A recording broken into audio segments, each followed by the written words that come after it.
This is Ben's last call, where stories come in whispers.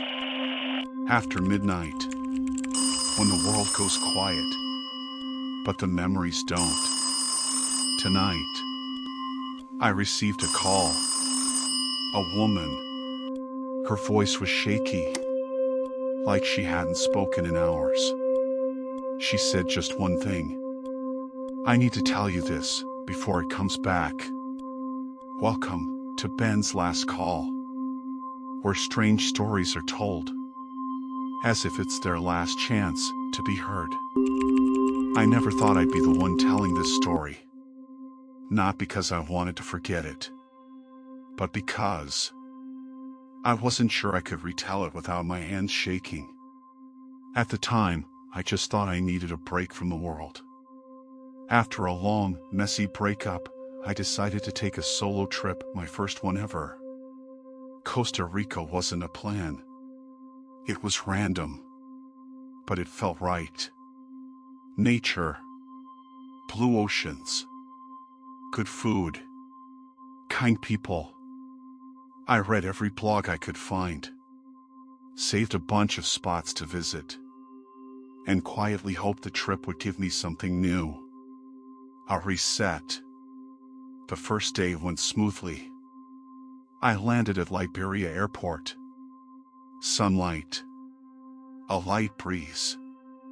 Everything felt calm. Peaceful in a weird way. I took a bus from the airport into the city. The little hotel I booked was near the center, so getting around wasn't hard. I grabbed a bite at a roadside stall, fresh ceviche, lime juice, and just let myself enjoy the afternoon. Like nothing in the world could bother me. I was going to head back to the room early. But suddenly, I wanted to see the ocean. It was still light out, and the locals said the beach was only 20 minutes away by car. So I stood on the side of the road and waved down a taxi. A car pulled up pretty quickly. An old silver sedan. No logo. No markings. But the driver looked like an older guy. He smiled. Spoke enough English. I told him the place. He nodded. Motioned for me to get in. At that moment, nothing felt wrong. The car started moving. I remember the smell inside so clearly. A mix of old cigarettes and cheap air freshener. Not terrible, but not great. The back seat was a little worn. The window on my left didn't roll up. I held my backpack close. Not because I was scared, just habit when I ride alone with strangers. The driver was quiet. Every now and then, he'd glance up at the rearview mirror. I could see his eyes, deep, black, and very awake. Not tired. Not drunk. Just too alert. I sat quietly, scrolling through my phone. But there was no service. Everything got quiet. Too quiet. No car horns. No people walking by. I looked up. Tried to see outside. The road was empty. Really empty. Thick trees on both sides. Rusted Spanish signs that I couldn't read. Something started to feel off. We had been driving for about 15 minutes. And I realized the road was getting more and more isolated. No streetlights. No signs.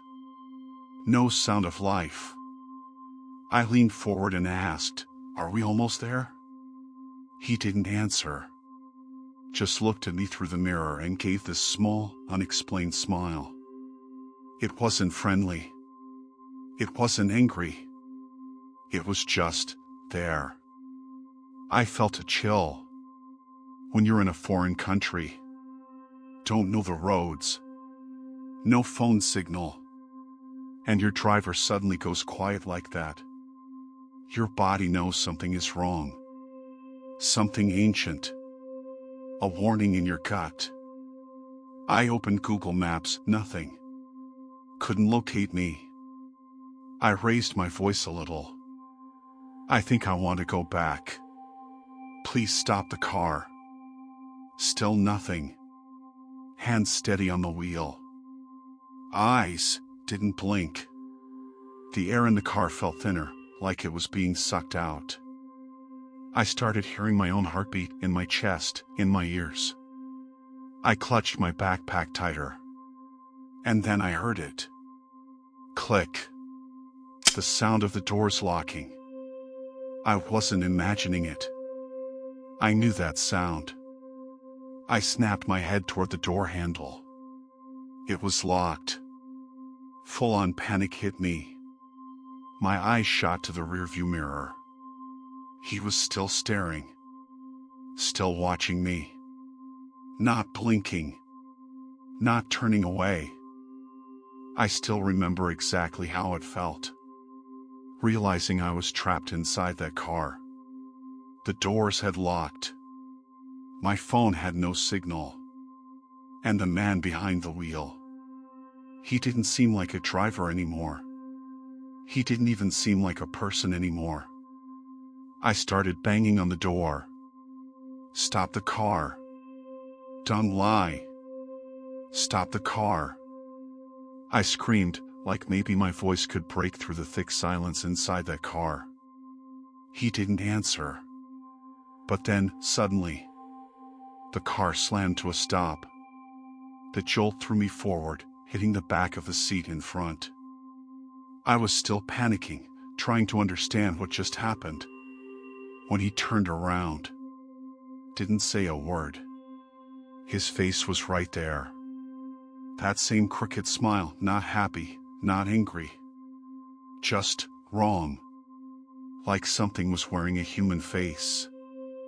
Then, he reached for my backpack. Yanked it hard out of my arms. I screamed. No! What are you doing? But he didn't take it. Didn't run.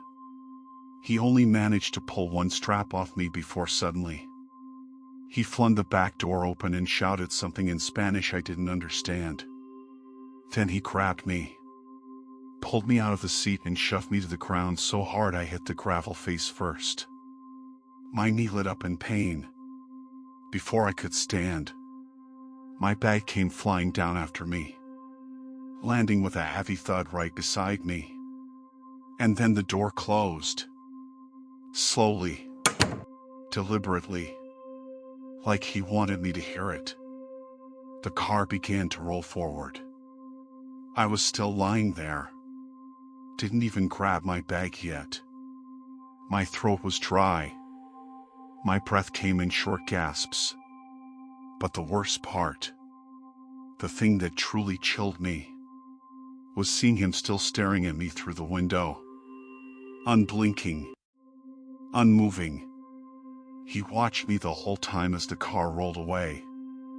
It only got about 30 feet before something strange started to happen. I pushed myself up, eyes fixed on the car. It was far enough now that it should have just looked smaller. But it didn't. It looked like it was fading. Not shrinking. Disappearing. The silver color dulled. The shape blurred. And then, like someone was erasing it from the world. It was gone. Just gone. No car.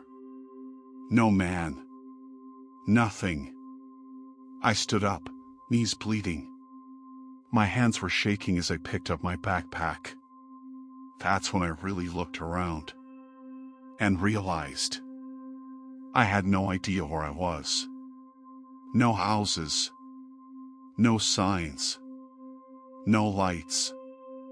Just a narrow dirt road. Tall grass on both sides up past my knees.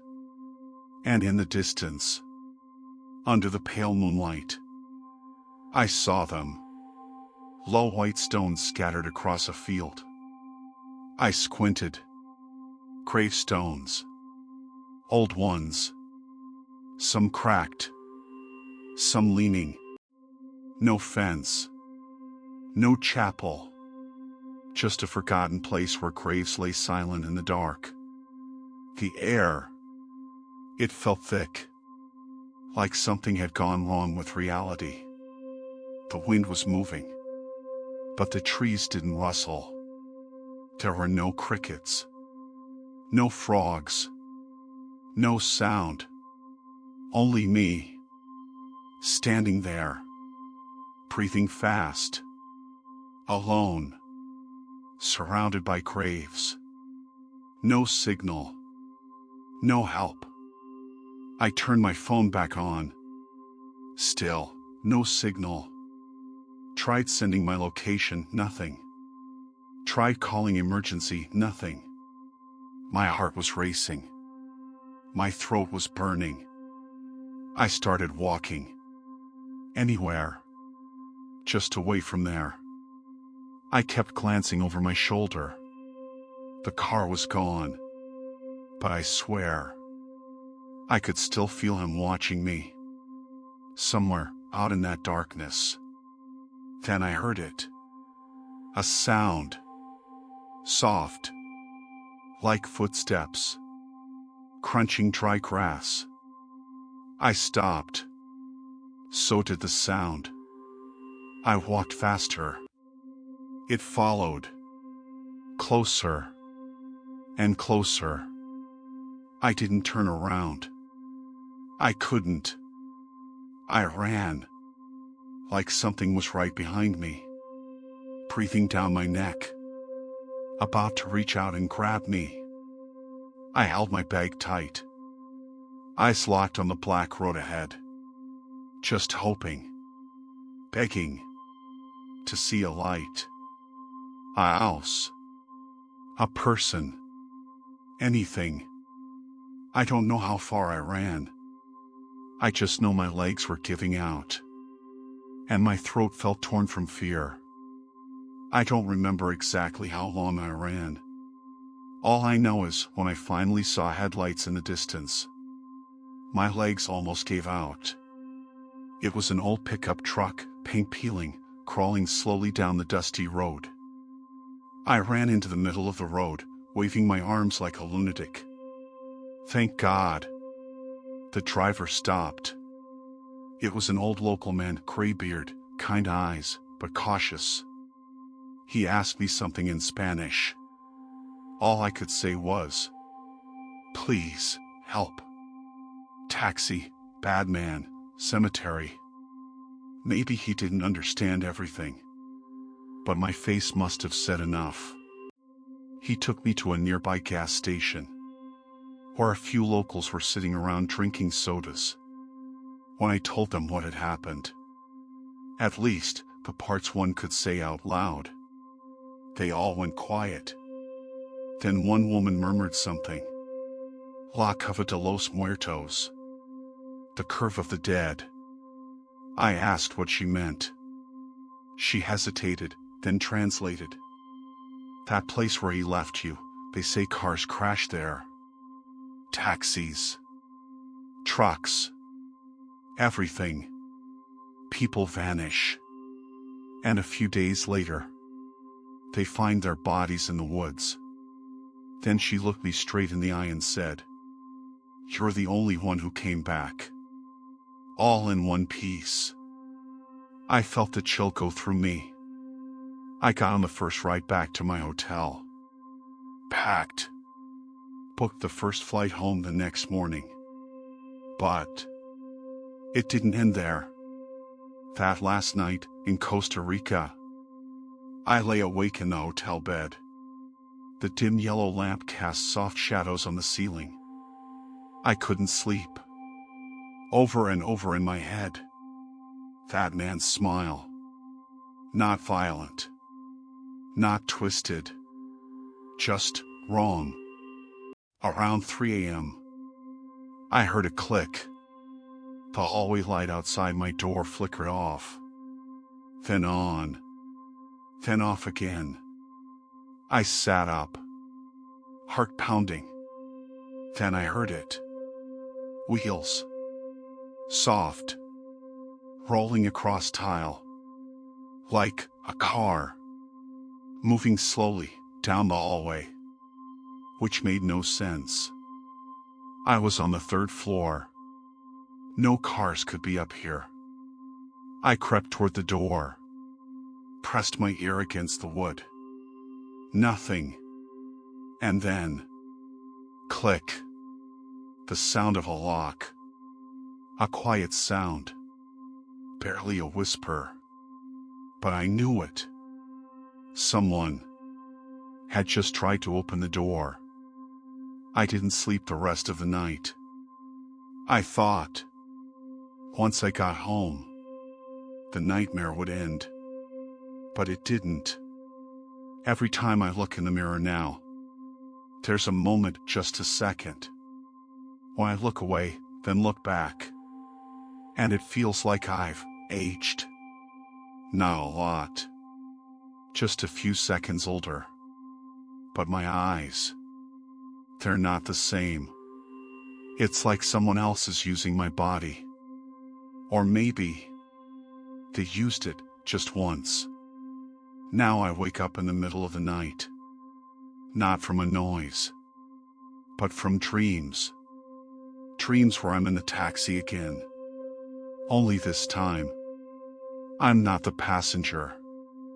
I'm the one behind the wheel. And I'm smiling. I asked her, "When did this happen?" She said, "Over a year ago." Then I asked, "Since then, have you ever seen that car again?" She didn't answer right away. Just looked at me. And finally said one thing. "I don't need to see it. Because every night, when it gets dark, I still hear the engine running. Right behind me." You've just listened to another call sent into Ben's last call. This is Ben, and if you're hearing this, just remember, never get into a taxi without a license plate. Not ever.